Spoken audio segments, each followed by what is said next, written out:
इसे कहते हैं स्पाइडरमैन। जो ऑरा, जो फीलिंग टॉम हॉलैंड के स्पाइडरमैन से मिसिंग था, वो अब जाके हमें ब्रांड न्यू डे में देखने को मिलने वाला है। यानी स्पाइडरमैन को जैसा दिखना चाहिए इस ट्रेलर से हमें वैसी ही वाइब आ रही है। और सिर्फ वाइब ही नहीं बल्कि इस ट्रेलर में बहुत सारे हिडन डिटेल्स भी है, जिनको अगर ध्यान से देखो तो हर एक कड़ी मूवी के प्लॉट के साथ अच्छे से जुड़ती हुई दिख रही है। तो चलो आज के इस वीडियो को करते हैं स्टार्ट, पर उससे पहले इस वीडियो को लाइक और चैनल को सब्सक्राइब जरूर कर देना। एक और बात, इस वीडियो को एंड तक देखना क्योंकि मैंने इसमें स्पाइडरमैन से रिलेटेड बहुत सारे हिडन डिटेल्स के ऊपर बात किया है जिन्हें तुम मिस नहीं करना चाहो।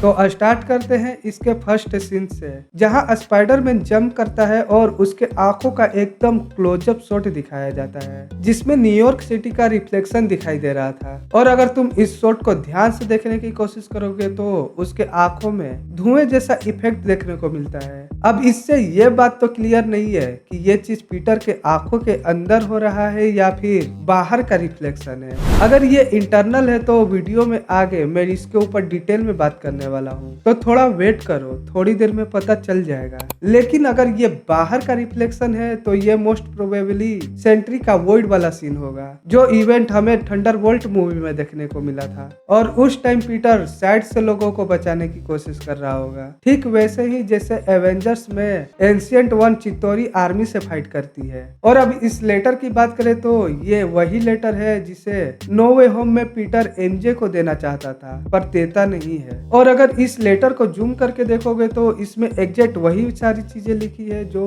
ट्रेलर के बैकग्राउंड में पीटर बोल रहा होता है। और इंटरेस्टिंग बात यह है कि नो वे होम को बीते हुए 4 साल हो गए हैं, फिर भी पीटर ने उस लेटर को अभी तक संभाल के रखा है। जिसके बाद ट्रेलर में Frank Castle AKA the Punisher भी देखने को मिलता है, जिसको बहुत पहले ही कंफर्म कर दिया गया था कि वो इस मूवी में होने वाला है। लेकिन क्वेश्चन यहाँ ये है कि फ्रैंक कासल यहाँ कर क्या रहा है। तो उसके लिए मुझे आप सबको कॉमिक्स की दुनिया में ले जाना पड़ेगा। तो कॉमिक्स में पनिशर की एक स्टोरी है जिसमें रेचल कोल्फ नाम की एक कैरेक्टर होती है, जिसके वेडिंग वाले दिन एक गैंग ने उसके हस्बैंड और वेडिंग में आए सभी लोगों को मार दिया था। और इस इंसिडेंट के बाद रेचल पूरी तरह से ब्रोक हो जाती है, जिसके बाद वो पनिशर के साथ टीम अप करती है ताकि वो बदला ले सके। और यहाँ पर इस स्टोरी को बताने का मेरा सिंपल सा रीजन है कि मार्वल वाले पनिशर के इस स्टोरी को मूवी में यूज कर सकते हैं, लेकिन थोड़ा डिफरेंट वे में। मतलब मूवी में रेचल कोल की जगह पर जीन ग्रे होगी।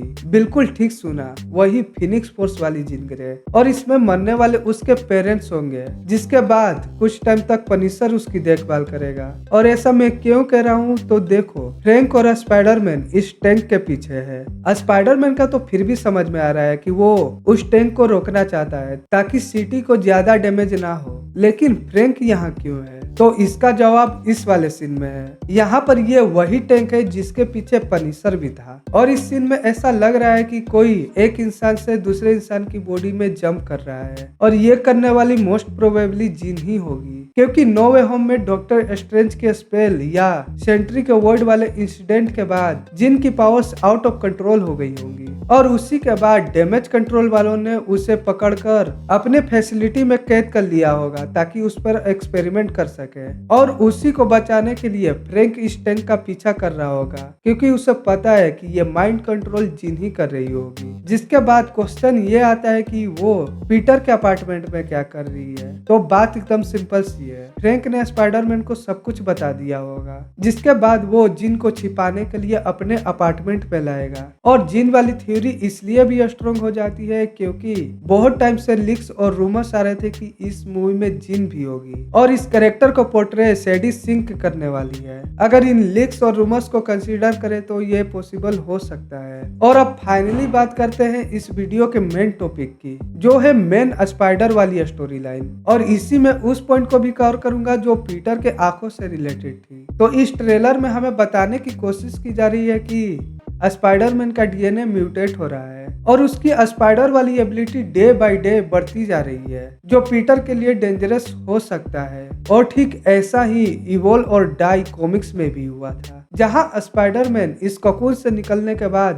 धीरे धीरे म्यूटेट होने लगता है और एंड में पूरी तरह से एक स्पाइडर बन जाता है। पर फिलहाल मूवी में पीटर के डीएनए म्यूटेशन के पीछे क्या रीजन होगा वो अभी भी क्वेश्चन मार्क है। जो रीजन कुछ भी हो सकता है, जैसे उस म्यूटेशन को ट्रिगर करने वाली जीन हो सकती है या फिर रेडियो एक्टिव स्पाइडर का डीएनए पीटर पर हावी हो रहा होगा। और इंटरनेट पर मैं बहुत देख रहा था कि लोग यहाँ पीटर के बेहोश होने का रीजन स्कॉर्पियन के पॉइजन को बता रहे हैं, लेकिन पीटर यहाँ पर अपने म्यूटेशन के चलते बेहोश हुआ है, न कि स्कॉर्पियन के पॉइजन से। क्योंकि अगर तुम पीटर के कपड़ों को देखो तो ये वही कपड़े हैं जिसे उसने एमजे की पार्टी में पहन रखा है। पर इंटरेस्टिंग बात ये नहीं है, बल्कि ये है कि यहाँ पर पीटर एमजे और नेट को बताता है कि वो उनका नया नेबर है। मतलब एमजे और नेट के अपार्टमेंट से पीटर का अपार्टमेंट ज्यादा दूर नहीं है, और इसलिए मुझे नहीं लगता है कि सिर्फ इतने डिस्टेंस में ही पीटर स्कॉर्पियन से फाइट कर लेगा, वो भी बिना सूट के,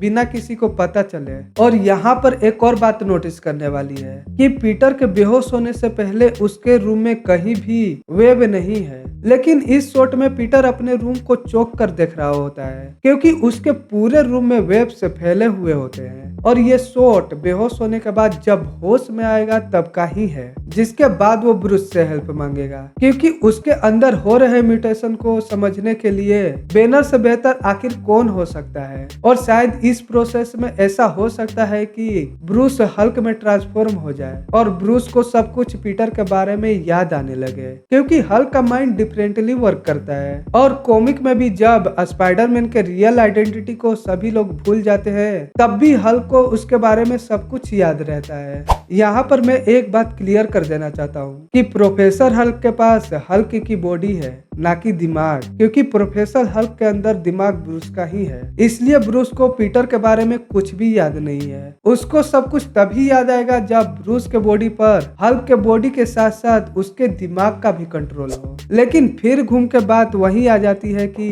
पीटर इस म्यूटेशन वाली प्रॉब्लम से कैसे बाहर निकलेगा। तो मेरा आंसर है वेनम। नहीं, सच में मैं मजाक नहीं कर रहा। हर बार वेनम स्पाइडरमैन के पीछे हाथ धो के पड़ा होता है, लेकिन इस बार वो स्पाइडरमैन को बचाएगा। तो देखो, ये हम सबको पता है कि वेनम का एक टुकड़ा एमसीयू में एग्जिस्ट करता है, लेकिन वो मेक्सिको में है। और आपको नो वे होम का वो सीन तो याद ही होगा जहाँ स्पाइडरमैन को देखकर वेनम के हाव भाव पूरी तरह से बदल जाते हैं, जिसका मतलब वो पीटर के पास आएगा। ठीक उसी तरह जैसे वेनम मूवी में राइट ड्रेक के पास अलग अलग बॉडी से होते हुए आता है, वैसे ही वेनम भी न्यूयॉर्क पहुंचेगा। और देखो, वेनम अगर न्यूयॉर्क पहुंचा ही नहीं तो उसका एमसीयू में होने का क्या फायदा। तो अब बताता हूँ कि वेनम स्पाइडी को कैसे बचाएगा। तो अब जैसे भी हो, मूवी में वेनम पीटर के बॉडी में एंटर कर लेगा, और हम सबको पता है कि वेनम का परफेक्ट होस्ट पीटर ही है। इसलिए वेनम उसके बॉडी को हील करने की कोशिश करेगा,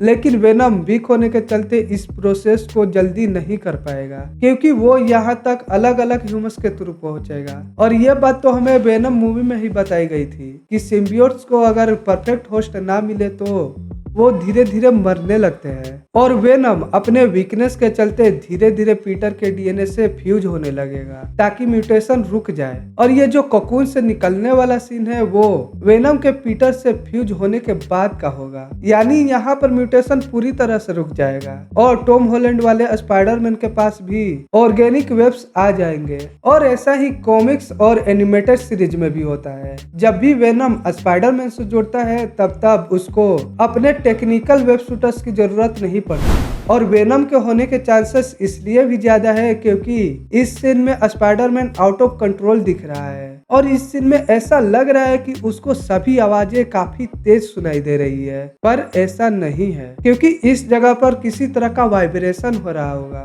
जिसके चलते वेनम को प्रॉब्लम हो रही होगी, और वहां से निकलने के लिए वो पीटर के बॉडी पर कंट्रोल करने लगा होगा, इसलिए वो यहाँ पर आउट ऑफ कंट्रोल दिख रहा है। और शायद इसी के बाद ही ये जेल वाला भी फाइट सीक्वेंस होगा जहाँ स्पाइडरमैन द हैंड से फाइट करेगा। और ध्यान से पूरे ट्रेलर को देखोगे तो ये लोग पहले बाहर लड़ाई कर रहे हैं और स्पाइडरमैन ने अपना मास्क भी पहना हुआ है, लेकिन इस सीन में ना ही उसका मास्क है और ना ही उसके वेब शूटर्स। तो यहाँ हुआ कुछ ऐसा होगा कि इसी फाइट के दौरान स्पाइडरमैन के वेब शूटर्स टूट जाएंगे और यहीं पर वेनम हेल्प करेगा पीटर के बॉडी पर कंट्रोल करके। बस यहाँ पर एक कैच ये होगा कि वेनम बाहर आने के बजाय अंदर से ही पीटर के बॉडी को कंट्रोल करेगा, और क्योंकि यहाँ पर पीटर का कोई कंट्रोल नहीं होगा तो वेनम फाइट के बाद फ्यूजन को कंप्लीट करने के लिए इस कोकून में चला जाएगा। और जब पीटर उस कोकून से बाहर निकलेगा तो उसे कुछ याद नहीं होगा जब तक वेनम उससे कुछ बताएगा नहीं।